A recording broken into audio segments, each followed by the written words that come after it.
It's only I hear you. Oh, man. I hear you, baby. Oh, Shout out man. to John Seymour with the Eminem look. I love it. Nice to see you, man. I think we did the show before the show. That's all right. It's whatever We'll it carry is. it forward. We'll do our best. We're happy to have you here because there's no introduction. All right? There's no introduction. We don't set up. We don't do none of this shit because it's rolling right now. You know, we're live and in charge. But big fella, do your thing. I just got something on my mind. Just getting into this new space, this media space. I'm watching a lot of things. I'm watching podcasts. And now you could actually see all the tournaments around the city in all the boroughs. You can actually see the tournaments. So West Forth, Dykeman, Kingdom, Rucker Park. You got a headache? Gersh. You get a headache? No, it's just, they're showing the whole games. Right. And you watched the whole game? Absolutely not. Okay. As I'm watching this, Todd, and I'm sorry, New York City, I'm seeing bad basketball. I'm seeing players basically celebrating after every bucket. All right. And on top of that, nobody's moving. So it's just one-on-one play the whole time. There's nothing else. It's disgusting to me, Todd. Right. It's like, it's been at least a decade of misery, right? Basketball has fallen off as far as we look at it, right? Because it's an honor, right, to be up here with actual athletes who've been through the wear and tear and the wars and everything that comes with basketball. That's the best. Says you guys. Now, my question is, why do you think it's gotten to this point? Do you want to take it away, or you want me to let me? I mean, you were giving me an earful 5 minutes ago, so please. First of all, let's introduce our guest. All right. Okay. Ladies and gentlemen, we have a very special guest, a distinguished guest, one of my favorites. When I started watching St. John's, it was just watching this guy. Yo, it looked like you was like, I don't know, you look like a superhero when you used to run, man, like a RoboCop or like a Superman, like the way you ran. It was like, If Coach heard this, he'd be rolling over guys. right now. But everybody, I don't want to talk about too much, but we got the great Matt Brust in the house today, St. John's legend. I can't believe this is happening. I'm excited. I'm excited. Thank Matt, you, listen. Thank you so much for having me. Listen, we've been expecting you for over the last 2 years to come to this show, man. Yeah. I'm not. Coach always said, don't ever cancel and don't be a big shot.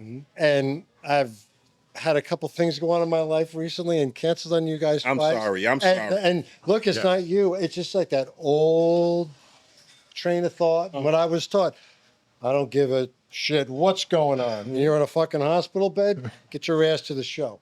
So I'm embarrassed, but I know you guys are. No, man. No. We happy you here, man. You look good. You look good. You look great, You man. look fit. You can give me 7 rebounds, 8 points. If I could turnovers. if I could run 5 feet, yeah, sure. I could give you a couple turnovers. I could do that anytime you want. How's life? How's life, man? Life's good. Life's good. I'm very, very, very happy. Family's going well. And recently been with someone that's kind of changed everything. Got my stepson here. Shout out to you. Good to see you, man. Listen, Say hello to you're one George. of the happiest audience members I ever saw. I'm happy to have you here. Oh my God. Yo, hold up. Can you imagine this front court? First of all, Johnny Nation, can you imagine Yeah, this this front is court? a hell of a front court right here. Like, everybody's job is so much easier. We got everything we need. We got scoring, shooting, toughness. This is a lot right here. mean, this is a lot to Don't put me in the shooting crowd. You know, I We'll couldn't- figure it out with I this couldn't guy. throw it with in the this East guy. River, but I can make other Don't worry people about it. This do guy help you out. We'll figure it out. I'll walk you through it. I'll make you greater. Okay, that's how we will match up this front. This is a good front line, though. This is a great front. But I would say this, Matt. You are the original NC to St. John's pipeline. You are the original, right? We got a gonna talk superstar about now. that. We got a superstar now transferred from NC. Right. But you are the original North Carolina to St. John's pipeline. I'll tell you what. When I was leaving Carolina, I remember Coach Smith in his way, and he's gone now. So Coach Carnesecca would be upset if I don't talk about the dead. But look, for this show, we gotta let. Yeah. We got to reminisce. about it. So he said, Matthew, and like I said before, anyone that calls me Matthew is my wife or is my father, who's no longer with us. So I want to duck. Right. But he would say to me, nobody, that's how he talked. Say nobody who ever left Carolina has ever done anything with their lives. So I kind of took that as a challenge, and I thought to myself, well, let's see about that. And what was great about it was at the time when I was there, St. John's was that Final Four team. They were ranked number 1. So he's like, well, I've got some ideas for you where I'd like to send you. I go, well, that's an interesting way to put it, but you're not sending me anywhere. So I listened. He goes, well, what about Hofstra? And I said, no. Hell no. And then he said, I think you'd work well with Bobby Knight. I said, really? I said, Wow. I said, okay. I said, well, I'll tell you what. I'm making a call to Coach Carnesecca at St. John's. He hasn't heard from me since I said no when he was recruiting me. I don't know if he'll take my call. I'll go sit in the parking lot. As long as I'm enrolled, I don't care. So he goes, well, they're ranked number 1. And, of course, Coach Smith had to impose his stature and would say, well, Louis is kind of an interesting fellow. And Louis, I don't think would really be interested in you. Fine. Left his office. I think my mother called a beat writer up here and said, do you know Coach Carnesecca? And in those days, not like today where, you get a stub toe and the coach yells at you, I'm transferring to Auburn. So it wasn't like that. Yeah. So we had to do this stuff like on the QT. So the guy calls and I get a call from Coach Carnesecca. And this is empirically who he is and who he was and what he still is today. He said, how fast can you get your ass up here? And I was thrilled. He said ass. That was the recruitment. Yeah, exactly. That was the recruitment. I said, oh my God, a New York guy. Thank God. And I said, and my first response was, Coach, I'm so sorry. I said, no. He goes, fuck that. Get your ass up here. So and this is the time you had to sit out a year, right? After I had to sit, transfer? you had to sit out a year. And so we were playing, God, I forget who it was on national TV at Carolina. And we're playing an old Greensboro Coliseum. It was always packed. And Coach Smith said, well, we'll see if we're going to let you go. I said, well, I'm leaving. Wow. And then he throws out to me, well, one of the guys who played there, a really nice guy, Curtis Hunter, who they thought was going to be the next Michael Jordan. And Curtis, great guy. I said, well, But not Michael Jordan. No. He was beat down there. So, he said, Curtis, he's nursing a sore ankle, so you're going to see a lot of time. So, being who I was and being taught by my family, you just don't abandon a situation. So I said, okay, I'll stay for this, but after the game, I'm leaving. Well, good, but you may want to reconsider after all the time you're going to see. So it was Southern Methodist with John Concack is on that team. Okay. John Concack. Wow. Yeah. So I'm watching the game. Game's going on. Curtis is hurt, in and out, waiting. So you watching, not playing. Okay. Thanks for the clarity. 2 seconds left. Get in. We were down. We had Buzz Peterson at the line. He just missed 2 free throws. And Buzz was like a sharpshooter in those days. Right. Get in the game. So I'm on the line. Kenny Smith's on that club. Kenny. So he says, do this play where you tap it in. We're down by 1. The irony of the thing is, I got my fingers on the ball. And I'm never going to admit this publicly, but did I push it or did I not? Right. So that was the end of that. So that had a lot to do with where you were going, though. Yes. Right. Yes, of course. I can't even see you in like that powder blue and white. To tell the truth. I'm glad I was like probably too young. I wasn't paying attention to North Carolina back then, but I just see this guy's like a red white guy. I can't help. So at NC you played with Kenny Smith and who else you played from? Kenny Smith, a good friend of mine to this day, Dave Popson. Dave Popson, yeah. I remember Dave Popson. Speak to him all the time on the Facebook and all that stuff. As anti-social media as we are. Right. But, we're getting into it here. Yeah. But we grew up. Joe Wolf, who unfortunately passed away this year. I didn't know that. Yeah, Joe was working, I don't know if it's from Minnesota. And this was the 84, 85 North Carolina. Yeah, 84, 85. Yeah, we got it. Michael, that was going to be his junior year, but he went hardship that year. That's right, he left. So it was a great kind of lead up for basketball because at Carolina, what they do really well is in the summertime, they bring back all the old players and the NBA guys to work out. Right, so right, the young right. guys got a chance. And then we played in the old Carmichael Arena. It wasn't the Dean Dome. And all the players would come, and there were some epic battles. Chop, can you imagine? Could you imagine who's at these runs, man? And, I experienced them at St. John's. Probably That was Worthy, James Worthy. Michael. Yeah. You know? I mean, there was guys like Dudley Bradley, who you probably don't even know. Great defensive player, played for the Bullets. Can't say that anymore, but on here we can say anything. Played for the Bullets, excellent pro. Al Wood. Al Wood. Al Wood He was was a ref right now. He's a referee, right? Al Wood was a stud. That guy could play. I'm trying to think, but there was all these guys, young guys, new guys. Kenny's out there doing his thing. Right. And I remember Kenny coming up to me saying, hey, Matt, this ain't the Long Island Basketball Classic at the Coliseum. Oh my gosh. I mean, I'm like, we're playing against Walter Berry, against the city. And Derek Brower was one of my teammates. You guys know him. Syracuse legend, Syracuse. Great friend. He's from North Babylon, neighborhood town. Yeah. We had a lot of battles, but great friend. And we knocked off the city. Kind of digressing here, but he's like, this is no Long Island Classic, and no, it wasn't. So growing up in Long Island, right? I mean, before we hop into St. John's, growing up in Long Island, being one of the top players up there, what were some of the schools that were looking at you outside of North Carolina? Well, it's interesting how my career kind of went athletically. As a freshman, I got a ton of mail. It's Babylon High School. There's 125 kids per class, so there's not a lot of competition, but we were good. We came from a storied program. In fact, for Ruben, the athletic mind back there, you would hopefully remember that the 75-76 Babylon Panthers, those days they didn't have this class tournament. It was just a big bracket, the Nassau side, the Suffolk side, and didn't matter what size of school. Babylon, little Babylon. My brother's on that team. Glenn Vickers, if you know that name. Brian Vickers, and oh my God, Stanley Davis, Gervis Bar. These are all guys that just terrific. That I looked up to. They won the Long Island Championship 2 years in a row. No team in 50 years has even been given the opportunity because they classified everything. But this little school, they knocked off Southside with Chucky Smith and Beaver Smith. Beaver Smith. Yep. I saw Beaver at St. John's, and I said, Beaver, thank God, he walked up to me, very gracious as all of our family is, and I said, Beaver, I got to say, you took a beating. Yeah. And he just laughed. He goes, because I don't know how the hell your little school beat us. Wow. Was that style? How was the style of play as far as like Long Island guys, like specifically when you was like in high school? How was the style of play Early 80s. Early 80s. I was a baby compared to like I didn't know the New York City?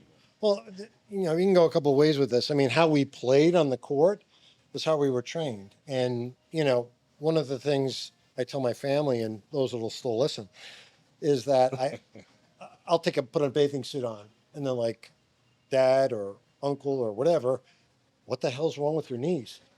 And I got a lot of scars on both knees, and it's not from surgery. That came later. But I said, those are my medals. And like, medals? It looks awful. I said, no, those are my medals. And I said, want to see something else? I showed them my elbows. And they're like, what happened to you? I said, I dove on the floor. Every time I got a burn, a skin mark, or something, I said, I once dove head first into a wall. He was that guy. Yeah. Yeah, so that's how we played in those days. And it was rough. It was great competition. I mean, talk about Derek, that great North Babylon team, North Russell Pierre. Eric Easley was on that team. I don't know what he did after high school, but he was one of the smoothest guys out there and helped us in the Syracuse, the Empire games. Right. So, no, but it was But they stopped after a while anyway. yeah. It came back. I played it. We won the champion with Mike Jarvis. Wow. Wait a minute. I just found out I remember saying this on camera. He's 12 years younger than me. How do we look? Can you believe that? Wow. Let me. I'm gonna start saving my beard so I can come out here like a young boy. Hey, yo, John Seymour, I'm gonna start saving my beard when I come out here so I can come like a young boy. The question is, Matt, who did you play against when you was in high school from the city? Like, Oh, so from what were the some of the city. players that you were looking at? Oh, my God. Yeah, who was in the city at your time? Everybody. Walter, Kenny Smith, Pearl. The great Pearl Washington, everybody. Pearl, Kenny, Walter, Kenny Atkinson, Oh shoot, Kenny Hutchinson, Kenny Hutch. Kenny Yep.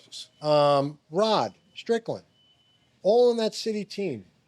And it was me and Derek Brower. and 3 other white guys. I'm like, So there's no way we're winning this. Y'all went against them. Yeah, we went. We won.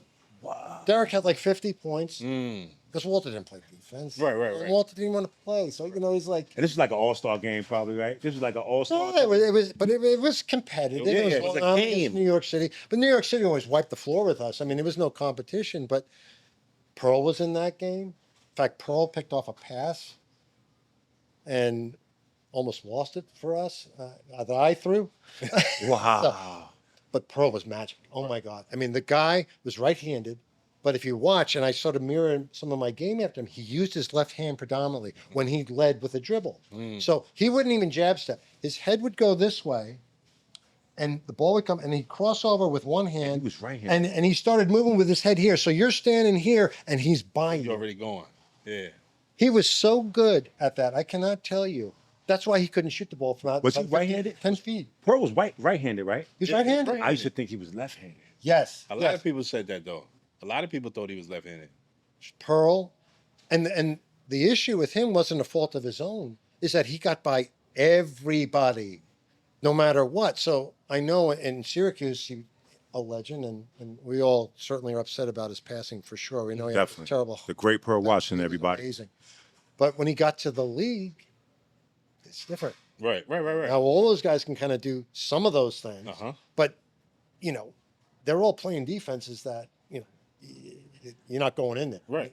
The front four is like 7'4", 7'1", Different. 6'11". Was that the first time you saw him play in that All-Star game, or did you see him play? I saw him play the summer before when we played in the Empire Games, and everybody was there.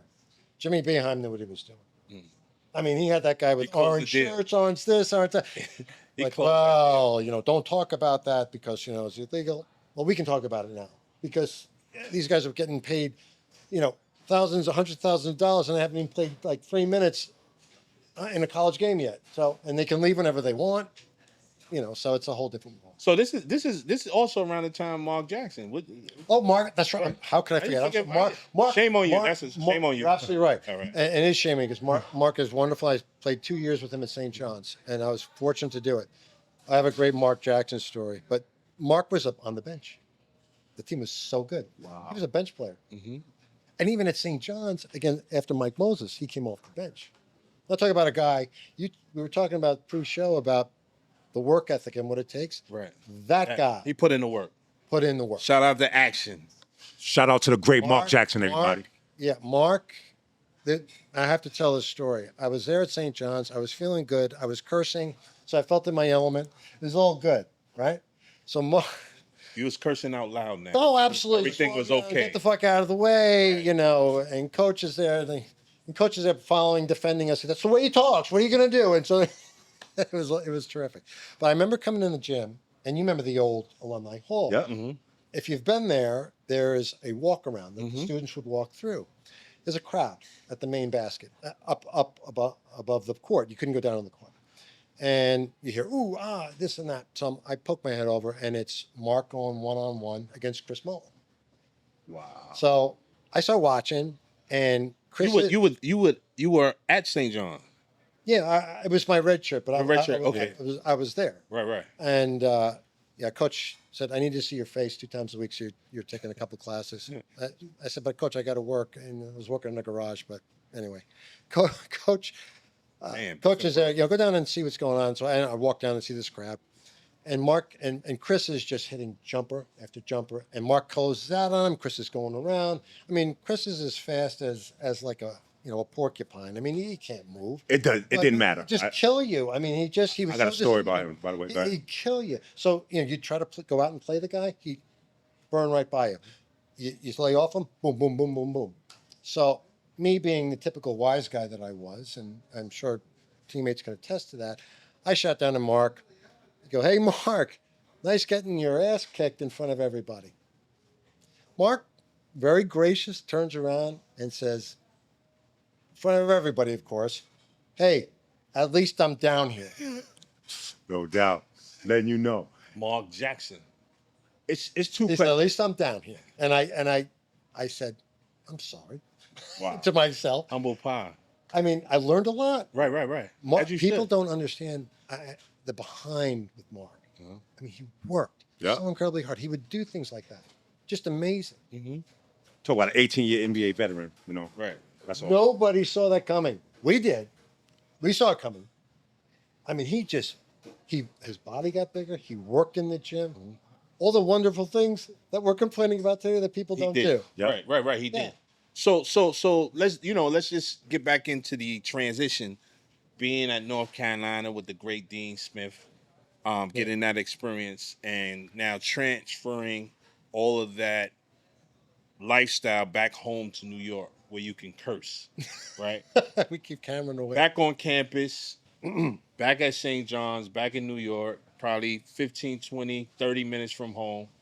How was that experience as a redshirt transfer in preparation for, your second year of college basketball eligibility? I was scared to death. Based on what? This is 85, 86, ladies and Yeah. gentlemen. So the first time I got there, and then I had that wonderful story with Coach. Go get registered. I got registered. I was happy. I was relieved. Cursing, even at the people that signed me up, which was enjoyable. But then I walked outside, and coming from being 18-year-old and naive and not worldly, I came from Chapel Hill, beautiful rolling hills, campuses, golf outings. I say girls everywhere. I mean, college. It was just part of the thing, right? Right. And I'm walking up the hill that's outside Alumni Hall that we all know. To Marillac Hall. And I'm like, this place is one goddamn giant cement block in the middle of Queens. Now, my family grew up right there in Flushing. Wow. My grandmothers were there, my aunts, so, fast forward, they all loved seeing the games on Channel 9. Of course. And Of course. my grandson, that's my nephew. But I was scared to death. So, and in Carolina, we had these beautiful dorms, and RAs were coming down. Would you guys like some soda water for dinner, after dinner drink to make your stomach relax? I'm like, I'm from New York. I'm from Long Island, but Different. I get punched if I said something, told a story like this back to my friends in New York. Then I go to St. John's, and I get to a show in an apartment. Oh, this is where you're gonna live. I'm like, yeah, where's the dorms? It's a commuter school. What are you talking about? Are you stupid? And I'm like, and coach is like, yeah, we got to learn you up. And I go, what's learn you up mean? He goes, oh. And he said to Brian Mahoney? Yeah, and Brian Brian loved me from there. I loved him. He was so good to me. He goes, fucking Long Island. So, I don't know how to take this, but I'm kind of enjoying it. So they walked me down to Hillside Avenue. I'm sure you guys had one of those wonderful, luxurious apartments. Of course. Now we had Darren Darren Gardner. Gardner. We were different. Darren Gardner. We lived in suites. Did you know about Darren Gardner? Oh, they We didn't lived in know. suites. Did you know about that? You're out of this conversation. No, we didn't know. Yeah, Darren Gardner was like a year after, maybe 2 years removed from when you left. They got spanking brand new apartments. I was like the All right, so neither of these guys should be in this conversation except for me. So Right. I'll talk about myself. No, but we got Underground parking. Well, underground parking, by the way. We had underground. Who had a car? Except for Walter. We won't go into how that went. But there's a wonderful story about that. But we get to that. We get these apartments, and my mother's like, goodbye. I said, okay, I'll call you. And we didn't have cell phones those days. Nope. Right. Phone will be working in a week. Okay. My first night there. Nervous. No joke. Hillside Avenue. I borrowed my mom's car because there was to commute. I didn't realize that. Pew, pew, pew, ting. And my roommate was Terry Brust. And I go, is it 4th of July? Oh, is that gunshots? Gunshot. Wow. So I'm literally now, I've devolved into like a puddle of what the hell did I do? Culture shock. Very. Right. And I went to my grandmother's homes and my aunt's in Flushing, and we ran down the street and all that, but I didn't live there for any substantial amount of time. So culture, it was quite the shock. And I remember I survived the night. I got back to school and I said, there must be better facilities. Because, pretended his hearing rate wasn't working. He would tap it. Remember I would tap it? And which I later seized on seasons later. You picked it up. Yeah. Which I would give it to him in a loving way. But he would say, You think this is fucking Hollywood? That joint you just, that's how we talk. This joint you just came from. He says, that's a cesspool. He goes, let me tell you something else. I said, but the campus, it was just different, and I'm adjusting. I don't feel. He goes, feel? Because who are you to feel anything? I said, I let you in this place. And you're going to be grateful for it. I said, yes, sir. Right. Yes, coach. And he said, but honestly, I'll tell you something. This is how coach always did it. He'd whack you, as he would say, he'd whack you, but then he'd put his arm around you, which was magic. Sure. Right. That was the trick. Yeah, that was the trick. Uh-huh. And he said, I'm going to teach you something right here. In 4 years, you'll never take the campus with you. So what the hell do you care what this looks like? That's true. Yo, coaches. And then he said, on top of it, Oh my God. are you going to live down? And he said, are you going to live down in Dixie Oh my God. and get a job and work down there? I go, hell no, I'm in New York. He goes, are you that dumb? He goes, we're the show here. I mean, the Knicks were horrible. Yeah. And this was before, I think Bernard King just came. Patrick Yeah, just. but they came. were It was awful. Bad though. Yeah. It was, it was they had 8,000 people one night. I mean, I remember a kid from high school said, "Oh, we got these tickets for $5 and it's courtside." it picked up in the late '80s a little bit more. Yeah. Well, it was still we were the show. Yeah. Right. Yes. My first experience coming over our first game when I came back was the Empire State Building, coming over that rise in the Midtown Tunnel. I literally broke down. I choke up today. It was red and white in the Empire State Building. Really? Because we were, Wow. and didn't matter if we were playing Niagara, the Sisters of the Poor, as coach would say, or Georgetown. Sold out. Mm-hmm. Every seat in the place. So you felt that. Oh God. That experience is everything. Oh my. I try to translate that to a lot of these young players when it comes to playing in the Garden. It's a different feeling. Mm-hmm. It's magic, baby. And imagine these three coaches, okay? They're all New York guys. Coach wouldn't drive past New Jersey, okay? That came later when he would send people to go recruit. But he would say, this was a joke with and I heard Brian and Ronnie talk about, Ronnie Rutledge. Coach would always ask, where's this kid live? And does he live further than New Jersey? I'm not going to that fucking Connecticut. Because you know about those people up there, which I'll just leave it at that. I don't know what that means. I don't want to know. Yeah. No, he goes, I'm not sitting in the car for anybody. So you think about the magic of those three men. Mm-hmm. Yep. Built a program in this town where they can't put 5 minutes together of a win streak outside of this year. And they were talking 30 years later. Mm-hmm. They won for 30 years. 30 years. That's a fact. And they got players. I'm telling you, we had guys. I Love them all. pride. I love the New York pride out of you right now. Go ahead. No, well, we had all. Hey, these guys, coach pulled them out of jail. Well, let's call it what it is. Love them all. But if it wasn't for that man, those guys, God knows where. You never know. Or I would be. I'm a product myself. I mean, but to think about the recruitment that they did. I mean, look at the guys that came back. Ronnie Rowan was a guy that came back. There was a number of guys. Ronnie Rowland. Yeah. There's so many of us, yo. That was the shooter. Yeah. Yeah. First year in Italy. And he was playing in Siena. Now you're getting it. Yeah. I remember. Now you get it. And I remember I ain't know. I was bad with the older players. And he came up to me and he said, yo, y'all had a hell of a year last year. I was looking at him like, what? That's amazing because Ronnie doesn't talk. I think he's still playing and he's about 5 years older than me. I'm not going to go in how old I am. Nah, he stopped playing. He stopped playing at like 44. Bullshit. Yeah. Bullshit. No, professionally. Professionally. I ain't saying pick up. Okay, pick up. That makes sense. Yeah. But I'm like, what the hell ever happened to Ronnie? 44? Yo, he was playing. I played against him. He was already like 38. Yeah. And then he kept playing. I'm trying to tell you. I know exactly what we used to talk. We used to talk on Skype. Speaking of one of your teammates said the first time he saw you play, and by the way, his name is Shelton Jones, by the way, he said you had that liar. 40, and he couldn't believe his eyes. That was high school. But that's something, though. That's something, because just You gave learning more about 40? Yeah. you. No, I'm trying to say he was a bad boy. He's just humble, and he was a bad boy. And also, hold up, you played. Didn't you play with a team in the city? Didn't you play with Gauchos. Bronx What you Gauchos. thought was the chose? who I'm a was Riverside guy. Nobody from Long Island got a chance to be on the Gauchos. But who was on that team you played with the Gauchos? This is interesting. Kyrie Irving's dad. And I always Dedrick Irving. I always forget his first name, and forgive me. Dedrick Irving was on that team. And I was reminded of that. Derek Brower, who was also from Long Island, we got invited by Lou Dalmeda the guy who originated the Gauchos, Yeah. We know. was seeing us in the Empire Games. Says, "You guys are down with us." I didn't know what that meant, but anyway, we joined. But Rod Strickland and Derek said, "I said this kid Kyrie Irving can play." This is obviously years later, and he goes, "Matt, don't you remember his father?" I go, "Who's his father?"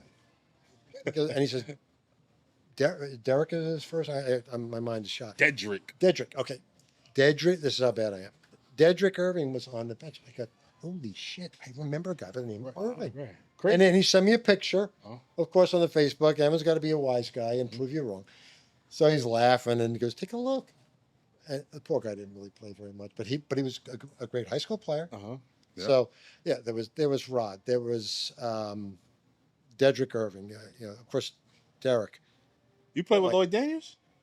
No, he was Lloyd. He probably came a little bit like a year. Yeah, he was before me. Oh my God, I'm trying to remember all the guys that were on there, and I'm doing brain freeze. Just saying Rod Strickland. You got Matt Brust, Rod Strickland, Dedrick Irving. I actually yelled at Rod Rod Strickland. on the same team. I yelled at Ron Strickland during the game. Yeah. What did he say? He looked you Hold on. We're all family here. Right. We all understand that. Right. Lou Dalmeda says, "Okay, you're down for the next game, blah, blah, blah. Columbia University. We're playing in the wheelchair classic. It's to help a bunch of kids." I'm like, "Okay, sure." And, come on in. So Derek calls, we call each other. We had regular phones. And his dad was such a nice guy. And my mother called and we got close to the family, called his mom and said, "Do you want to ride? I want to take Matt in. Derek want to come in." So my mom was driving a Maverick. I don't know if you remember what those cars looked like. There was AMC bombs that lasted like 10,000 miles. Had no muffler. And we're driving into Columbia. I'm like, Columbia is somewhere in Nassau, right? Not quite. We don't have GPS in the thank God, because I wouldn't have went. So Derek is in the back. Actually, is in the front with his knees in his mouth. My mom's driving, talking about church. And he's like, "Yes, Mrs. Brust." He's having more of a conversation with my mom than I am. We get to Columbia. It's the Bronx. Right? No, I'm I'm appealing to my West Side. stepson here. Yeah. Help me. Okay, that's right. It's not in the Bronx. Uptown. Uptown. Okay. So we're playing there. Now I walk in, and I say this we're all family because we don't buy into this shit today. Get on the court. Place is jammed. 4,000 people in that tiny box. That's about right. Wheelchair classic. I look up into the stands. I picked up my mom in 1 second. I wonder why. She's only white face in the crowd, and she's up there like this, and it didn't bother me. Right. It didn't bother me. But with all the crap they're pushing past years, Matt, you had the whole hood up. Oh my God! Everybody there, and they're like, "Man, Ron." We're playing against. That was a big fucking The deal. South Bronx. Yeah, and we played the Riverside Church. Of course you Walter did. We was up played there. it. So, but I just remember, I wasn't scared. I was just like, wow, I just never played in front of this kind of crowd before. I didn't care, and actually had a great game. But I yelled at Rod Strickland. Wow. During a game because he wouldn't pass. You got to be careful with those type of choices can get you in trouble, man. Just in that way. I would have prepped. He wasn't thinking about that. I would have prepped you. Well, at the time, I was one of the, and this came out at St. John's. I had the red shirt, which is very appropriate for young minds because they need to deal with adversity. Mm-hmm. And agreed. And that which unfortunately is crippling these players. But we could talk for hours about that. But I was when I had red shirt, Coach Carnesecca said, don't hide out in that fucking Long Island. And I okay. He goes, meaning, you come in, come to the city. Come work Enjoy out. the city. Yeah. Make come the in. streets yours. And he goes, make sure your ass is in my office every day. And then you can go on the court, work out. And I noticed a weight room. And I played football in high school, which goes back to my recruiting thing. But played football, and I just liked weights. Mm-hmm. So I'm in there working out. Now I'm just like kind of bulking up. I mean, at 19 years old, you can eat garbage and you can grow like a weed. Different, yeah. Coach Carnesecca comes in, and I'm just like throwing around 300 pounds by myself, no spotting, doing all this crazy stuff. It's going crazy. I didn't even know what I was doing. I could have torn everything. And he walks in and he says, "Holy shit, they told me you were in here." He goes, "What do you want to be, a goddamn wrestler?" He goes, "Get the hell out of here." And I snuck back in. So in those days when people say you looked big, you remember we had the shorts, and everyone was this thick. no muscle mass. Of course, And they're like, remember. who is this guy? And I remember there was a silly thing. Our Catholic Quinn, who was a longtime sports information director, and unfortunately died of cancer my last year. She was wonderful, and she'd always be trying to book things for us and always pushing for the players and kids. And she goes, I got a weird request. I said, okay, I'll do anything. Coach says I have to do everything, so I'll do it, whatever it is. She goes, it's Muscle and Fitness magazine. And I said, what the hell is that? I was like, is this some like weird magazine? There's only so far I go. Right.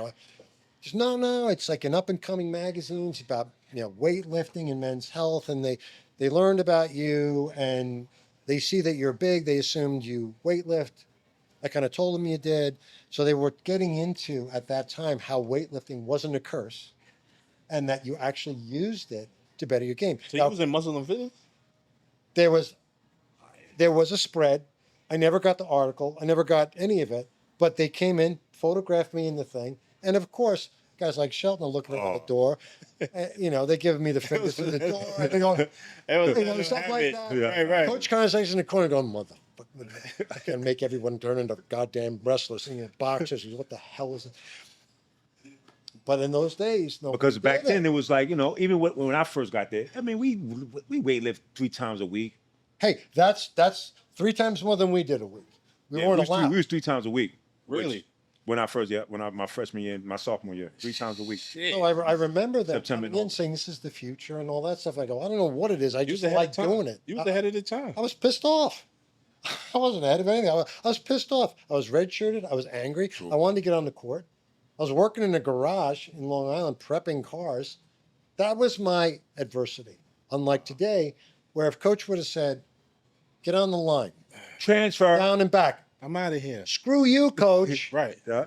I'm going to Could you imagine, you guys, could you imagine saying to coach or any of your coaches, screw you? What would have happened? First of all, the coach wouldn't have got to you fast enough. The players would have jumped on top of you. Listen, I told Fran Vicella, fuck you. I ain't play for a year. Let me check your pulse. I didn't play for a year. Me never. Cause I had Carnesecca in my I was what happened?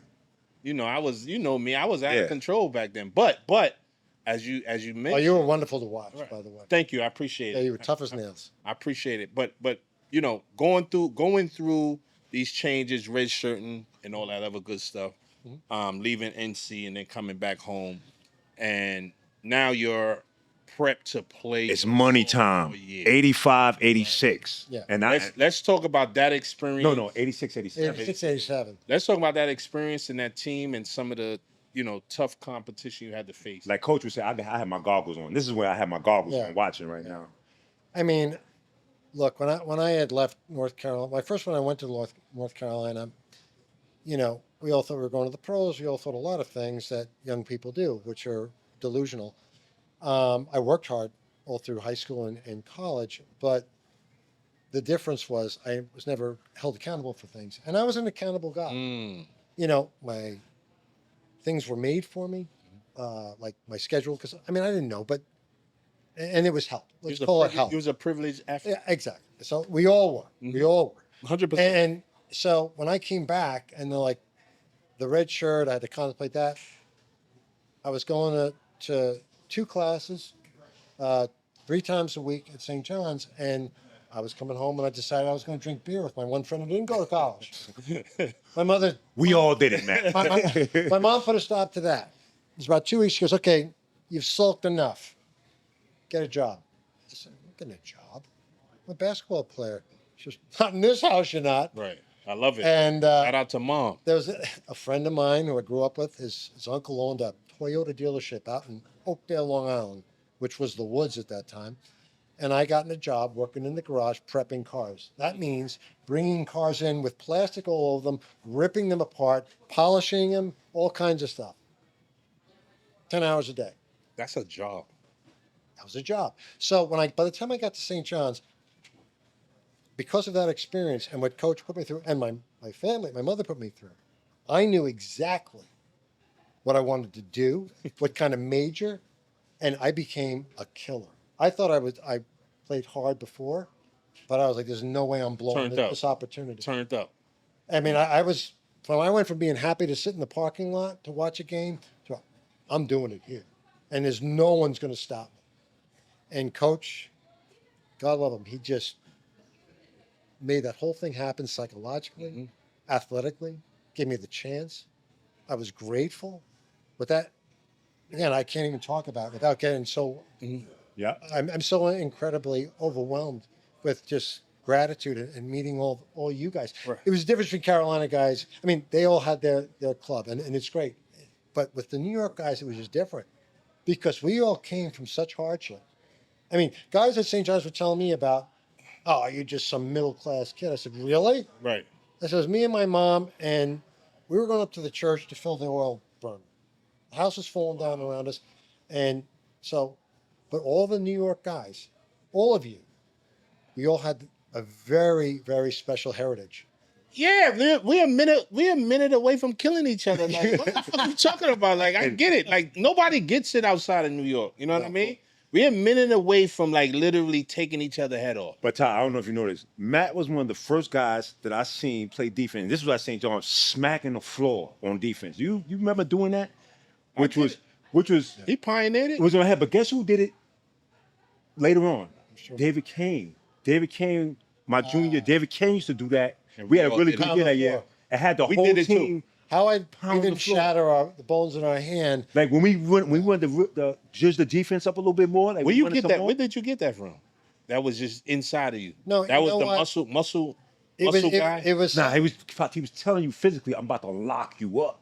You're not scoring today. honestly what it came down to, and this is the beauty of Coach Carnesecca. Now, people, and I'll just digress for a second. People talk about all the time they're doing these comparisons of who the greatest players were, their era, blah blah blah. Who are the greatest college coaches that you came across? And you know, the top three: Smith, Wooden. whomever The coaches else. you talk about, Yeah, right? coaches. And I said Lou Carnesecca, and they're like, typical answer. You're a St. John's guy. I said, bullshit. So you know why it's bullshit? I said that guy had no campus. Yeah, No, shit. no internet, no staff. Yeah, stipend. Okay. That's it. His I said- 526 was like 1,026 wins. Yeah, and I said, first of all, he had nothing to sell, but himself and the love that he had. The second thing was that he got guys off the scrap heap. I mean, we were on the scrap heap, all of us. You know, who didn't go there directly. Right. I mean, we were in pain and agony, and he brought us in, and with the adversity and how he worked that cycle, and I would say to the coaching thing, I say he's the best college coach there was. Number one, for what he had to deal with. He wasn't the best X's and O's guys. Phil Jackson was probably one of the best, but what he was the greatest motivator. Motivator. Anybody, That's everything. That's That's anybody who everything. get Walter Berry to run down the court is an expert. Love Walter. What was that Walter Berry experience? Because for us, it's like, listen, look, for us, You couldn't wait to get to that. listen, We love you, Walt. Hey, listen, We love you so I much. got my own, like, I think this guy is one of the guys that had an impression on me at a young age, and it wasn't really good for me going forward, right? I mean, good and bad, but what is a very, very unique Walter Berry story that you can share on our platform right now? I gotta soften it up because Yeah, I know we'll be You mad don't at really me. have to, but that's your choice. No.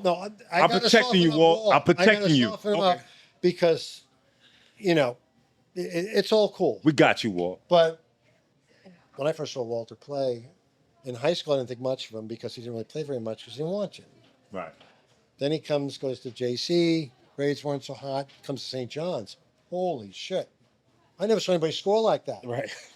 If you follow, as Ruben would follow, all the old guys in the NBA, the Big O, Oscar Robertson. One of his trademarks was his hands were so damn big, he would shoot with one hand. But what he would do is when he would get underneath against Kareem and all these other guys, you'd see his left hand come out and he would clear you away, which was a fact. Do it to They me. didn't call, and he would. This is what Oscar Robertson did, and he was the Big O. Walter did the same thing. Right. But he was left-handed with his right. And Walter would be like flipping guys off. Spin. And he would, could spin. He naturally knew the game where just by feeling a guy on his ass on one side or on his hip, he would maneuver and he was fast. Yeah. Yep. Fast. And just up, score, bang. Yeah. and running the other way with a dumb smile on his face. You just want to run behind him and punch him. You're like, what are you laughing at? So when we used to play against Walt, when they used to come back my freshman year, that's when I said to myself, oh man, you ain't gonna make it. That's what I said to myself. It was a reality check. Playing against Walt, Right. It was just like he was scoring on me every time. I couldn't stop him. It was just like, and I didn't know what to do. And he had this smile on his face, looking at me. And I mean, I can tell you, my first time I was on 17. I came to St. John's, and watching Walt bust Ed Pickney ass. Hey, I got some Villanova friends here, so please. It was so easy that I was wondering if they were just like practice playing, like, you know what I'm saying? Because it was you knew what he was doing and you still couldn't stop it because they kept saying, "Don't make him go left," but he ended up on the left with a layup, and he talking to Mark Jackson like they can't do nothing. Yeah. it was one of the most helpless feelings I had, Ty. And I had to snap out of it quick. And this was like every day. Right. Like I had to go. You almost retired. It was like I had doubts, and I had to kept working out. And Adversity. See, Matt, will you see what we talking about? Adversity. Because I had to go. I mean, Bill Winnington was coming Adversity. back. Everybody was coming back. Right. Jason Williams was coming. Everybody was coming back. Yeah. Right. So, David Russell, Bill Johnson. Like it was. David Russell, I saw. Where did I see? He was a great player, by the way, Ty. Yeah. Long Island guy, Bellport. I was in 8th grade when I saw David Russell come and play at Babylon. Killed us. Killed it. I saw him recently. It was a get together for after Coach had passed, and I hadn't talked to David in years. But of course, we saw each other, and I said, David, and I was so kind of him to remember me, and he said, Matt, and we embraced. I'm looking at him in the eye. I'm like, you're not 6'9". I was like, whoever told you that? He's like 6'7". Right. 6'6", 6'7". And how he jumped. Right. And how he would dunk. That guy I thought he played was like 6'9". Carnesecca used to talk about him a lot to me. I thought he was David. 6'9". Yeah. I mean, unless he's shrunk. We all shrink when we get older. So for you young guys here, this does happen. But I mean, I'm looking at him and he's doing great. How's your family? That's the brotherhood we have. Right. That's the family we have at St. Yeah. John's. And David, it was just as if I was dipped in the waters of being sent back in time. Throwback. I love it. George, my stepson was asking me, he watches all baseball. And I had girls, my first marriage, so no sons to really talk to, so this is kind of fun. Talking about, what do you miss? What do you like? And, kind of gets my ego going a little bit. So, we all need that. Right. Of As course. Coach would say years ago, a slow jerk. For crying You out can say loud, that's now. the least you Slow know. jerk. Slow jerk. I go, Louisism. slow jerk? Louisism. Yeah. That's a big pause, but we're gonna let it. We doing throwback today. That's okay. Hey, that's okay. And that time that was okay, brother. A big jerk, a slow jerk. Slow jerk. There wasn't a big one, it was a slow one. And you had to understand what that meant. And that I figured that out at 45. That means So you're I'm just trying to okay. get you trying to So get you're over, okay. right? Basically, what is it? You're trying to get over on somebody. I'm not going to explain that. Okay. Even on this show. Oh, you bull crapping. Right. You gotta get you. We know what the hell it is. Someone's conning you. Yeah. They're putting you to sleep. full How of about shit. that? There you Making go. you feel good. Right. Putting you There you to go. sleep with the, So with all this experiences at St. John's, tell us some of your toughest opponents you had to guard during your college years, and how that worked out at St. John's. Well, that was my job. I mean, like I told you guys for the Exactly. show, and So- everybody in the planet. That's the first thing I We're heard. to put him on you. Right. That's it. Yeah. which I would have been scared of. Which I don't want that problem. I don't even. Yeah, and I don't want to now. I want to walk out. But no, my look. I couldn't throw it in the ocean. As coach would say, well, coach would say, "Can you at least throw it in the East River?" And I'm like, I don't think so. And maybe I'm not your guy. And he would say, Defense. Smacking the ball. okay, I told him. what can you do? And he knew I played defense and dove on the floor and did all Right. that stuff because that wins ball games. Absolutely. So I drew the toughest defensive assignment every game. Right. So early, It didn't on- matter the position. No. I mean, unless it was a 6'10" guy. No. Right. But a lot of the stars were perimeter guys. Mhm. I remember my first year we had a home and home. That year and the next year with UCLA, Mhm. who was in their backcourt. Something. Who's on that team? So He's all over the news. He's doing commentating. what's up? Watch. Reggie Miller. Oh, Reggie Miller. That's right. Reggie Miller shows 86, up. 87. He's Jeez. Reggie Miller shows up. Madison Square Garden. I don't know who the hell he is. Coach goes, "There's this kid you say is coming in." And he's like, there's this kid. He's 6'7". He's averaging 38 points in the country. I go, I don't give a shit, because that way I was so beat up in my mind. Like I don't care who you put in front of me. Right. You put a raging bull in front of me, I'll take it on. Right. That's what Coach got out of me. Program. Watching it. That's what Coach got out of me. And so I said, fine. I said, I don't give a shit who he is. I go, how much does he weigh? He's like 168. You know, Reggie, he's still this big. Still God slim. bless Yeah, him. yeah. And now you want it. So I said, fuck him. It wasn't fuck him. It was fuck Matt. So the tip goes up. And I've told my family this story too many times. Tip goes up. We go down, miss. Reggie comes up, stands at the hash mark in front of the UCLA bench and lets one go. And I'm like, bottom. Wow. And he did like this thing with his arms like he does when he runs backwards after he hits a shot. And I was just shocked. I go, nobody shoots from there. Is this like the most selfish, insane person? You know, Coach, timeout. After the first shot. First shot. Because he didn't shot it from Mars. Shot from Mars and made it. So in front of everybody, which was he had a strategy. Grabs me by my, he goes, the fuck do you think you're doing? And I go, nobody shoots like that. He goes, he does. Did you not watch the films? Or were you sleeping in your locker like Walter? I said, no, I was watching. I didn't know how far it was. I couldn't see. I lied. Right. So he goes, bullshit. He said, your ass is here. You'll never see this floor again. And I'm like, okay. And he would ream you out like that in front of everybody. Right. My mom heard it. You know, they had good tickets in those days, which was like the 20th row, not like today. But, and he pulls me over, and he appealed exactly to the thing that I needed to get after him, which I wasn't afraid of, but to give me that extra push. Yeah, he knew how to do it. Yeah. He bent me. He said, "Come over here." I put my head in, and he goes, "I love you. Don't embarrass the family." So I knew. That's all you needed. All I needed. That's all you Go with needed. that, yo. I love it. So next time we go out, up, down, Reggie gets in the corner in front of the UCLA bench. Perfect opportunity. Oh, wait, he said, don't embarrass the family. And by the way, take care of it. Wow. I knew it would take care of it. Right. I didn't know what slow jerk meant, but I knew it would take care of it. Yeah. Reggie gets the ball in the corner. He loads one up. I just ran at him. I knocked him into the front row, into the UCLA bench. Jack Haley gets up. All these guys, you know, they're all, Trevor Jackson at the time. These are all big guys, you know. I'm just standing there going. And this your first year? I believe it was the first year. I believe. Wow.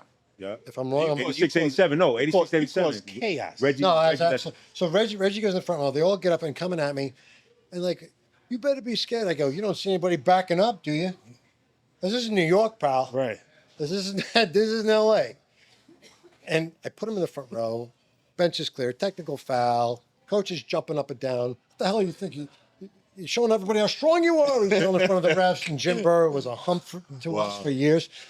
So he pulls me over. He goes, well done. The rest of the game. Right. Wow. Reggie got 18. He didn't get And his average. I felt he was 38. Yeah. Shit. And I felt like a failure.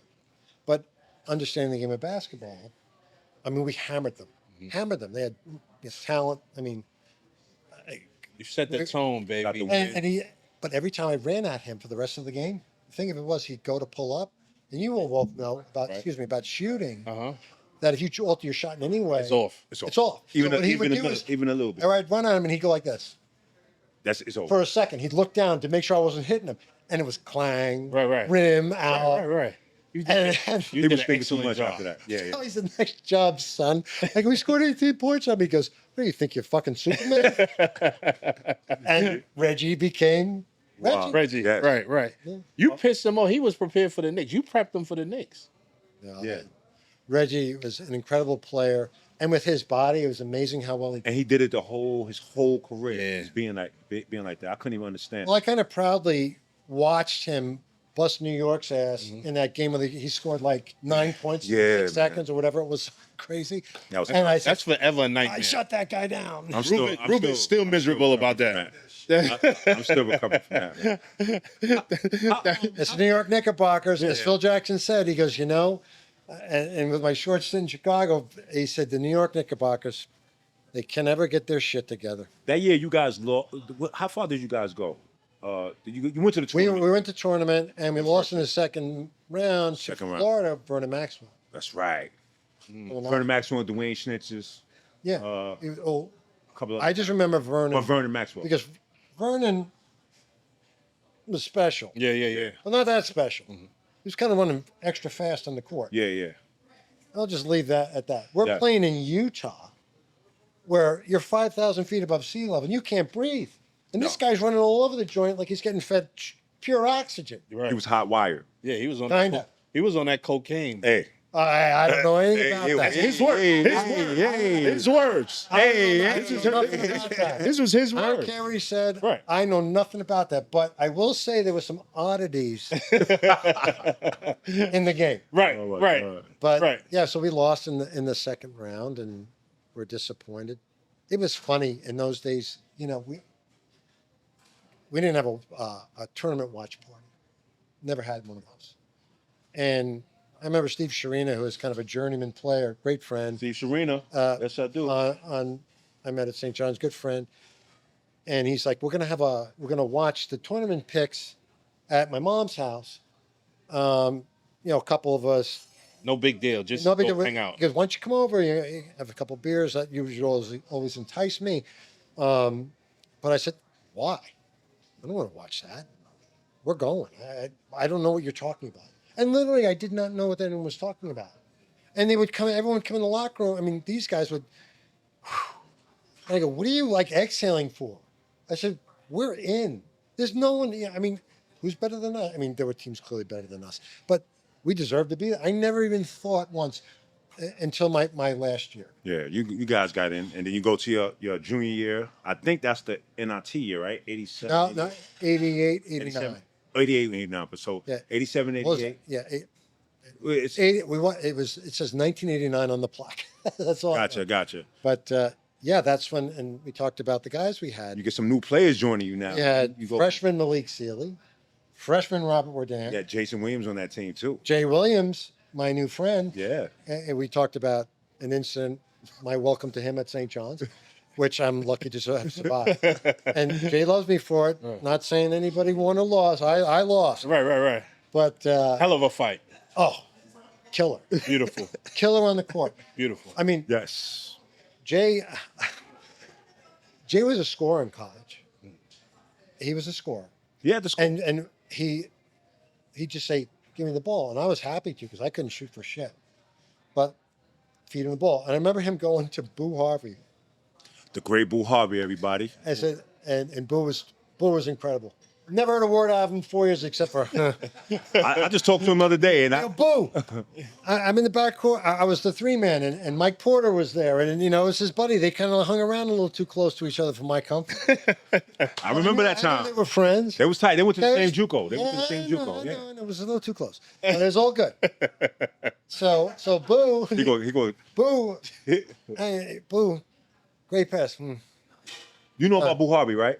Of course. I'm just like, you know. I see Boo. And I'm all like, the time. this guy was like high school. We played against Boo Harvey on the New York team. This guy could flat out play. Yeah. He's 5'7", and he's talking about shooting, driving, all this stuff, floating. I mean, Boo, how's it going? So when you guys said you were gonna have him on the show, I go, I want to sit there and watch. I talked to him the never heard first time on the speak. phone. Yo, Ty, I talked to him the first time on the phone the other day. I was like, we was just having a conversation. That's the longest I ever talked to him. I would. But love- I've talked to him in person a couple of times, of course. But just it was. Hell, I saw him at coach's thing, and he had 2 more words. I knew he loved me because he smiled. Right. I was like, okay. But no, that year, Jason Buchanan, You got Robert Dan. Robert Dan. You got a whole Robert Chucky Dan. Sprawling. Chucky Spilling came after me. Okay. Yeah. No, he came in with Malik in them, I think. No, he was a year after. A year after. Okay. I would remember Chuck. He was You redshirted. beautiful left shooter. Yes. Malik, and then it was Jason and I. So we struggled. 3 freshmen is tough. And, Robert Dan had incredible hands. But, just he was a freshman. You got to remember big guys. I mean, you guys Different. go through this. Yeah, I went through You it. guys, you're huge, and people expect miracles out of you when you're 18 years old. And, Coach Carnesecca let me know that about that too. which, by the way, is a little different than today. Yeah. Because the 18 years old of then are 23. Yeah. That's Exactly. And eligibility, it's like, and coach would say, let me see the goddamn birth certificate on that fucking guy. True. But Did you play with Marco Baldi? Bruno, yes. The great Marco Baldi. I just saw somebody post him on social media, and I was like, Marco Baldi was my He was general like manager at Milan. Marco Baldi was That's how I Tyrone met- Grant's general manager. That's how I met Marco. Wow. Marco. Yeah, You probably was speaking man. Italian with him too. yeah. I mean, after, but Marco. So I got so I played in Madrid, right? But Wonderful. I was causing chaos. So they Naturally. so As you would be expected to. You embarrass the family if you don't. So they was trying to sell my rights. So Milan bought back my rights. So they sat me a game, and the general manager during the game came down and was like, Ty, I know you're not happy, so we gonna get you out of here. They closed the deal between the shower and me going to my car. He said, you can leave tomorrow morning if you want. Marco Baldi was at the airport. I heard his name from St. John, and he said, as soon as I came on the plane, first thing he said was, hey, I heard a lot of bad stuff about you, but we're paying you to do all the good stuff. This was our first conversation ever. And that's how I met Marco. Marco was, he left he would have been on that team, but there was issues. I don't know if it was his visa. I never even knew about it. I just knew he was gone. But I just, dumb me, I'm just some kid. I just graduated, and I heard this like 2 years ago. But Marco My guy, man. is the only Italian, and I'm with my wonderful Italian family, though, and I'm German, and they all understand where I'm coming from. He's the only Italian that's 6'11" that I've ever seen. The only one at 6'11"? Yeah, he's only 6'11". Oh my God. And of course, everybody knows, audience knows, my father was Lou Carnesecca, so there's no crapping on the Italians or any other Right. ethnic background. But Oh, Marco shows up, his hair's blown back. He looks like he should be in some punk band, which was just hot back then. That's probably really his career. He should have did that. He was bow-legged. Right.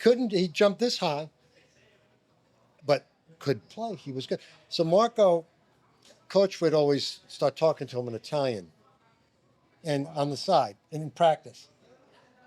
And Marco was just stinking out the practice. Just thinking it up. And so he looks at me and says, I don't know what can you do with this guy? He goes, holy shit, he's Bruno the wrestler. I go, who the fuck is Oh my God. Bruno San Martino was a wrestler in the Bruno San Martino. 1970s. Yeah. I had to look it up when I was 45. Right. So Marco flips out. Why you call me Bruno? What do you call me Bruno for? You think I work in an alley? Muslim man, you think I am?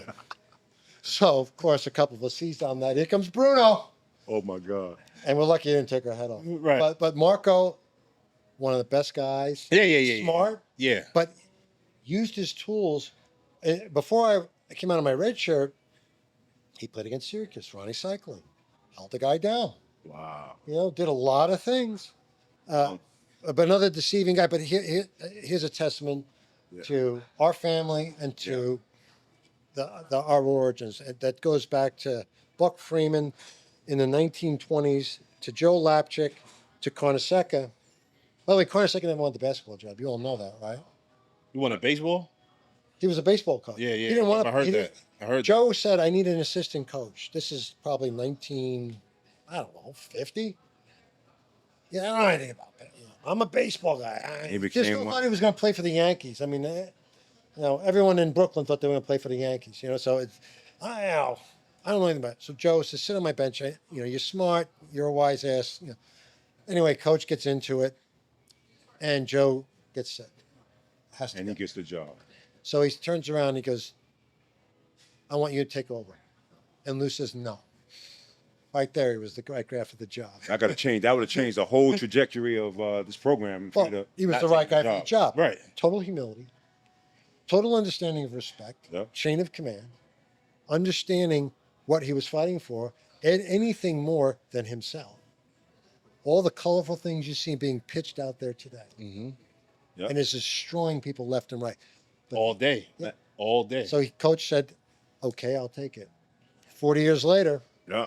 great Lou Carnesecca. So Matt, our fans, they know they could go back if they want to do the research on your career. They know who we are. But I want to ask you this, so you leave St. John's and you in Bulls camp, and I Yes. don't know, whispers in the wind, I call it. I heard you and MJ cross paths in practice. Yeah, we did. We did. Care to elaborate? Be happy to. I knew Michael since he was 19, or 18 rather, when he was a freshman at Carolina, because my brother was on that 82 team when he hit the shot. So I knew him, Michael Jordan, but he wasn't Michael Jordan then. right. He was Right. this incredible athlete, and Smith never really started freshman, but he did with Michael.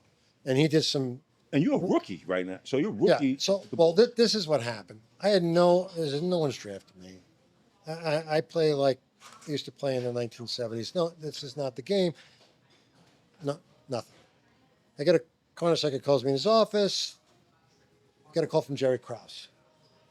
He passed to GM, great GM of the Bulls. And they're going to have a new coach, Phil Jackson. You ever heard of him? I said, of course I heard of Phil Jackson. They said, it'd be wrong if I didn't. They want to meet you in the city. So I'm so smart. I'm like, oh, it must be. I didn't say it's the coach. I just said, it must be a front office job, like a scout. I'm like, awesome. I'm going to be around the game. Great. Put on a suit, tie, and grab like somebody's briefcase. It was empty. I go up to the Hyatt. They're battling out with the Knicks.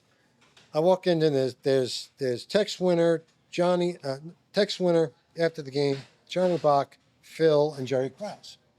I'm walking in there with my briefcase, and Phil goes, "Why are you carrying a briefcase?" I'm like, totally found out. I go, So you didn't even know you was there to. No. And he said, what do you carry a briefcase for? And I said, I assume this was a job interview for front office. And they all had a laugh at that. And what was even more of a laugh and embarrassment for me is they go, open the case. It's in the case. So I told wanted to people see- it was empty, but there was like an empty beer can for my ride in. But no, it was empty, and they just went to town. And I go, I'm never getting this job. It's over. I fucked it up. I got to go back and tell my father. This is he said whatever I had to say. They go, no, you don't understand. We're getting the crap beat out of us by the Pistons the past couple of years. It was Chuck Daly's Right. Yeah, yeah. strategy. Yeah. Bad He boys. was 15 fouls on Michael. And unfortunately, I love Doug Collins and I think he's a very good coach, but at that time, Michael Jordan was playing 80 games, 48 minutes. And basically the offensive scheme was give Michael the ball and Get get out the the hell way. out of the way. Yeah. Well, you can't do that for 80 games. You can't even do it for 30 games. Especially not to win a championship. Yeah, exactly. So they challenged, but Michael just ran out of gas. And it was just single-minded basketball. So Phil was brought in to change that. So they said, we need someone to come in who's not afraid of Michael. We've watched you play, which is probably bullshit. But somewhere along the line, they got the idea that I wasn't afraid of anybody. And they go, would you be... would you That's be... that reputation. They said, would you be intimidated by that? And that's what I had to say to me. They go, absolutely not. I said, what do you want me to do? Exactly. You need to explain this because there's a lot of things that I can't do. I said, but I need to understand clearly. I know he's the franchise. Right. So you just tell me what you want me to do Right. specifically. And he needs to know that. Right. I don't care if he knows my strategy up front. I'm game. So they're like, look, we want you to come in and do what you do. Defensively, you're big, strong. It's a different game in this league. Guys are bigger, stronger. I know, you're not a great shooter or whatever they said, but your body and where your head's at is great for the game. Fine, no problem. First, you got to come out to rookie camp, and we got a bunch of guys coming out to kind of do this job. I'm like, sure. And it's like May. Go out, there's 300 guys there. Damn. 300. And I forget that. I They think still the had guy's that last second round time, back then, the Tom. last guy, the guy who they were picking was the guy from DePaul, and his last name, I think his name was Green. His last name was Green, and he was like a 6'5" guy. I was a star at DePaul, and he was getting all the media attention. I wasn't even a speck in the parking lot. First day we go through 2 a days. End of the day, you get phone calls in your hotel room. I got there. The next day there's 150 guys.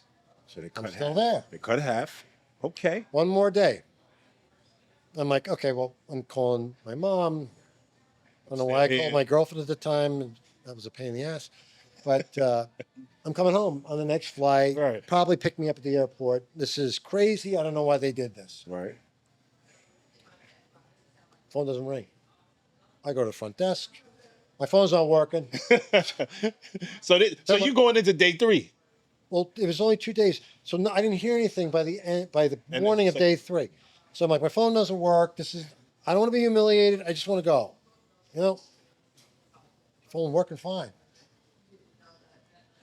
One of the managers shows up. One of the scouts shows up at the hotel.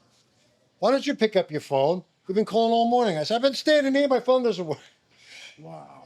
You're in. So they picked 3 of us Out of 300? out of 300. Beautiful. Come back in 2 weeks. We're doing rookie camp. It's a whole other thing. 100 guys show up. Guys from other teams, throwaways. And I'm like, here we go again. This lasted a week.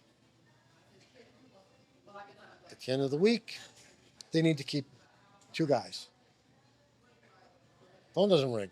I'm like, this is bullshit. I go, I'm waiting for the old guy on, does the jokes on TV. They pop out, this is bullshit. You're going to jail, but it was a joke, and you have a heart attack. Come back. Then it really started. And for the first time, I'm like, boy, I could really do this. Yeah. I mean, these are the greatest. Are you thinking like you got a chance? Yeah. Oh, yeah. I'm like, Shit, you would too. Yeah. I mean, after all that, and I mean, this is clearly, and in hindsight, it turned out to be the greatest team probably ever assembled. I mean, with what they had and who they beat and how they did it, in the era they did it, I'd love to get those guys together, and play anybody at any era. But so I come back to veteran camp, and I see Michael, and we're getting dressed and walking. He goes, Brusty. He knew my brother. And I guess that's what he decided to call me. He goes, so you're here for me, huh? He didn't talk like that, but he said, so you're here for me, huh? Oh, man. I said, yeah, something like that. He goes, well, This is in locker room. locker room. Nothing's happened yet. And he goes, what do you mean something like that? And Michael is everything you think you see. He's maniacal.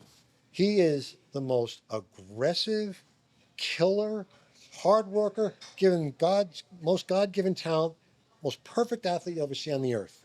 And I'll challenge anybody, any era. And look, I'm a guy who saw my uncles, who saw Babe Ruth and Gehrig, and you want to talk about old players, Oscar Robinson we mentioned earlier. I'm like, to say this guy is the best of all time. For me, I don't think anyone's ever the best of all time, but this guy is. Yeah, he is. Hands down. Right. So how did you get into it? So he's like, so yeah, what do you think you're gonna do?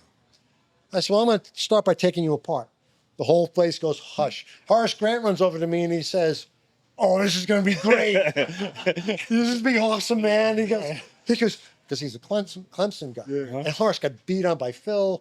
Michael would yell, "You're gonna fuck him up, man." He goes, he's soft. I go, he ain't soft. And I said, I can say a couple things, but none of which were true, but he's not soft. Right. This is going to be great. Scottie Pippen, most soft-spoken guy there is.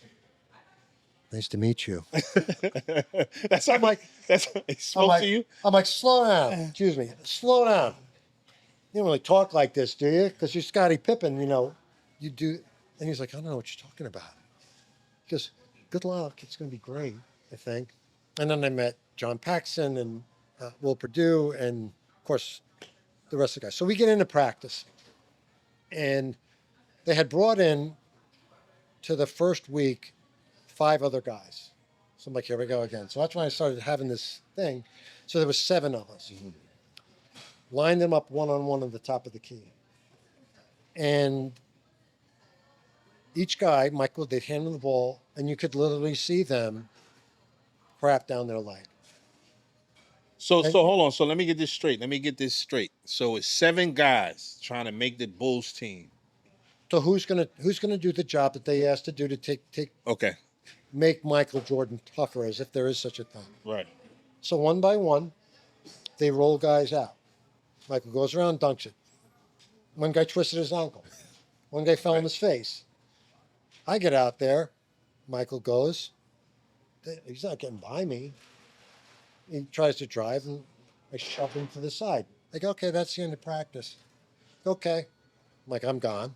I hit the guy. That was it? So I get called into the office. I go, okay, it's my farewell. Right. It's fun. It was amazing. They go, you're in. Wow. They go, just keep doing what you're doing.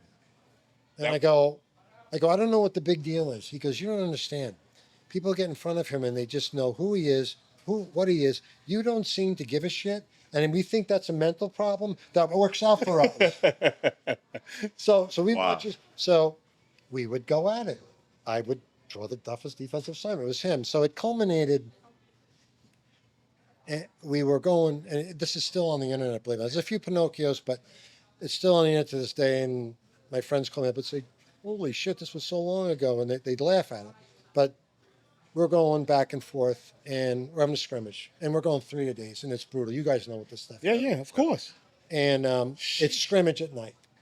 And they split the team up. Johnny Bach had one team, Tex Winter had the other. You know, the red and white team. I'm on the white team, red team's Michael. You got Michael. We get out there, go up and down. Billy Cartwright was on that club. Right. Mr. Elbows. I mean, his elbows were probably out to the side of both of us. They run up and down, and I see John Paxson call some kind of play, fist. I don't know what it was. So I get clipped from behind by Billy Cartwright. Back picks me, throw a lob to Michael. Boom. Really rips down the rim. The whole place, ooh, wow, and what's going on? This is crazy. Yeah, look at that guy. He's a jackass. What is he doing here? So Michael makes a mistake, which he doesn't make very many of. Right. He runs by me and he goes, don't worry, Brusty. You're just one of the many I've done that to. So my brain shuts off and I go, fuck him. And I turn around and go, fuck you. And he's like, and then with Michael, he loves that. Nobody would challenge him. So he was like, it was like game on. And he's like, okay. So they run up and down. I go, do it again. Go back and forth once, twice. I see it coming. I pretend I'm deked. I step aside of Bill, which is hard to do. His arms are like the size of the court. I duck under. Michael goes to jump. I put my forearm in his Adam's apple. He goes flat on his back on the floor. Wow. Whole place is like he killed the star. Wow. He killed the fucking franchise. That was it. And he was dead silent. This is all true. I don't exaggerate. Right. I love to embellish slightly at times, but not when it comes to our stories. Yeah. Everyone's dead quiet. The trainer doesn't even move. And Michael's on the ground. Oh, And man. you just see red in his eyes. So I bend over. I go, you going to try it again? I go, are you good? And he, fuck you. He's so rattled. And we're playing. We're into our 5th quarter. He's got 6 points for the whole scrimmage. Wow. I actually blocked the shot. It was a miracle. I actually could jump. Right. But I actually blocked a shot from something I learned from him. He would jump across guys' body instead of jumping at them and foul them. And swipe was so I did it to him because he would do that back. He'd arch his back and shoot that way. He was the first one to do that stuff effectively. So I knew what was coming. So I kind of crossed his body and got it. Horace Grant. I think it was the happiest he probably ever was as a Bull. One night. Wow. He ripped off his Bulls practice shirt, which he always wore underneath his practice and his game jersey, a pair of Clemson shorts. You know, I just had this, pulled it off. Clemson, baby. St. John's, baby. So at the end, we're coming to the end, and he is just absolutely fried.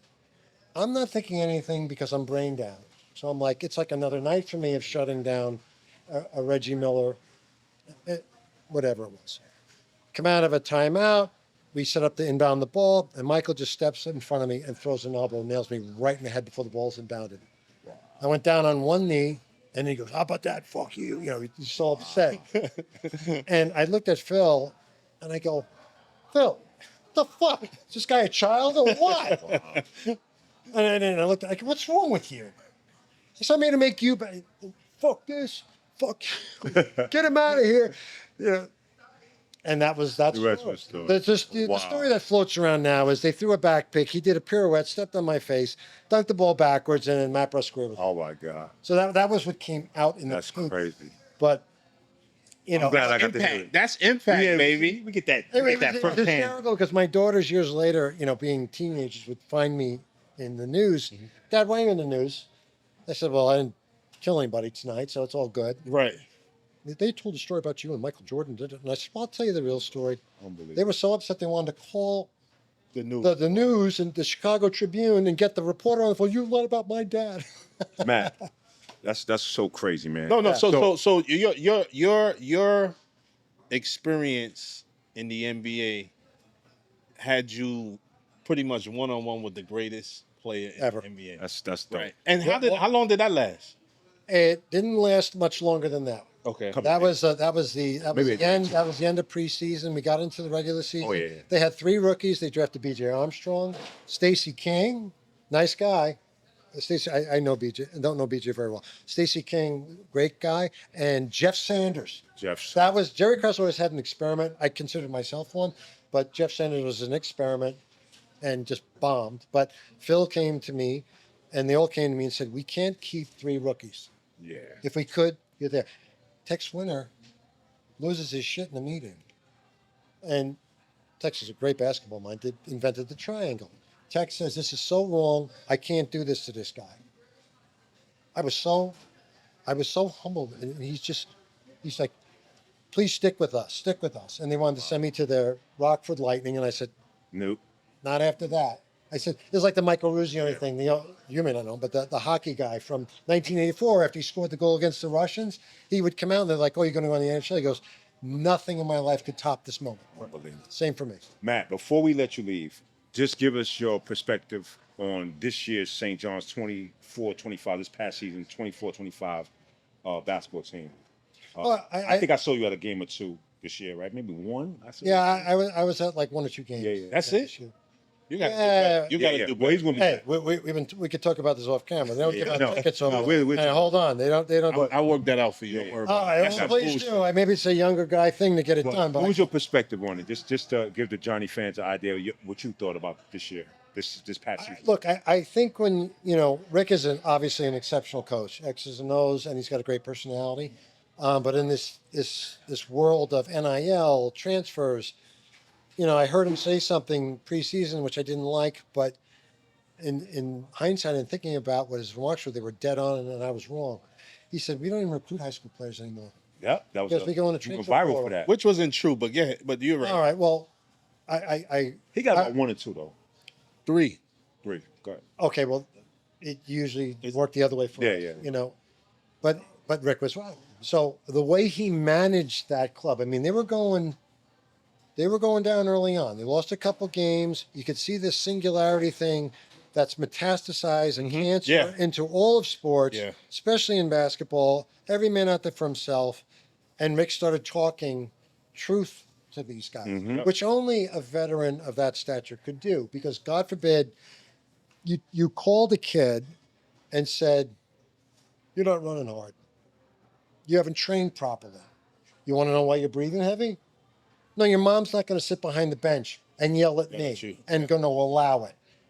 Absolutely. And there was a clip of him where he gave a halftime, which was kind of Went viral. went viral, Yeah. with him saying, "Where the hell? What neighborhood did you raised you? guys Who grow up? raised Who you?" raised you? Yeah. Adversity. I mean, it was.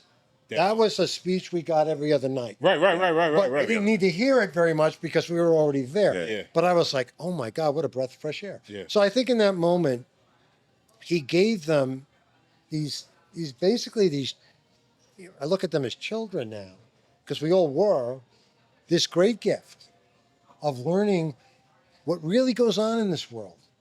That in order to make it anywhere, you've got to grind in the dirt. Absolutely. Message. When you see a lot of these kids, and I coach high school, they're watching clips of Kevin Durant, Steph Curry, even Mike Jordan, and you name it, LeBron, and they're seeing a snapshot of an end result. So they're home playing video games going, I'm getting better, coach. Yeah. I'm like, your thumbs look good, Thumbs is buff. but you didn't put on a pound in 3 years. Nope. You have no muscle mass, and you're falling down every 5 minutes. Right. Now it's ridiculous. And your dad's calling me up, telling me what a bastard I am because I'm telling you to run in practice. Mm-hmm. So, unfortunately, that has metastasized. And look, I don't want to get into geopolitics here, but there's a clear connection to this stuff where it's become a world of grievance. Mm-hmm. Unfortunately, we're family. Thank God I'm the age I am. Mm-hmm.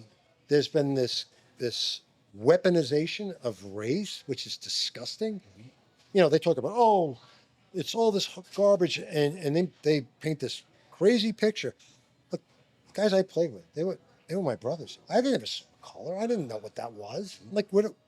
You think they received that? You think those kids received that in this? In that moment at St. John's. But I'll tell you just a side story, which is 2 seconds. I remember Mark Jackson. He was hanging out in the locker room. We're going to Bentley's. It wasn't exactly a white guy hanging out. Talking that guy. Bentley's. So I go, and he's looking at me. He's like, and I'm like, what's wrong with you? I go, I'm going. He goes, I don't know if you'd fit in. And I said, why wouldn't I go? And so they tried to explain it to me, and I said, who gives a shit about that? He goes, he is nuts. Yeah. But we never thought of that. Right. We never talked about things like that. I mean, I talked to guys that I played against and with, Eric Brower, a very good friend, and we talk about the same thing. Like, can you believe this bullshit's going on? But translated down to St. John's, you had a bunch of individuals taken out of a transfer portal, very good individual talent, but Rick made it go. And I think in that moment, he gave the world, the basketball world anyway, a breath of what is reality versus the bullshit that goes on. So I think with the tools he had, I mean, the kid Lewis had a great year. Yeah. Okafor was a power. And they just dominated. Ejiofor, yeah. Ejiofor, I'm sorry. Yeah. I keep saying Okafor. I think of the guy from Connecticut. Yeah. Ejiofor and breathe life like into New York. Yes. And of course, once in New York, I mean, hey, look, we're front seat people when everyone's going well in New York. I mean, I am too. Yeah. So, 100%. Yeah. As soon as you lose a game, they want to hang you in effigy on 30 plus. They do. But, you win, and it was nice to see. For sure. It was great for the kids. Yeah. It was great for us. Yes, it was great. It's gonna be greater for you because I'm gonna make sure you get these tickets. Matt. That's what I'm gonna make sure. Is that some bullshit? Personally, and I'm like, Eddie, can you help me out? Matt Brust, it's an honor, man. Yeah. I mean, this has been fantastic. I can't even believe what what we're doing right here. Just to have you. No, this was actually better than I anticipated. Not saying I thought you was gonna be we got weak, educated, right? But your storytelling is up there, brother. It's up there. Hey, I got to put the best out for my family. Yeah. That's what we do. And people don't understand. Like, I hope you guys really appreciate what's happening here. These seats are for people. These seats are for legends. And I'm not saying my seat or your seat. I definitely didn't see, but I look up to both of you guys. These seats are for legends, and St. John's fans, I hope you really understand what we're trying to do for you here. So we're going to end the show right there. Peace to Sweet Chick, my man John. Thank you. It's glad to see you here. Matt, Executive producer baby. Ruben Rivera. Our director, Patch. My distinguished celebrity co-host, Fly Ty Grant. And of course, Sophia. Oh, yeah. And our PA, Sophia. I'm not going to forget you this time. This is the Storm NYC. I hope you enjoy. Catch us out on all platforms. The great Matt Brust, everybody. We out of here. Thank you.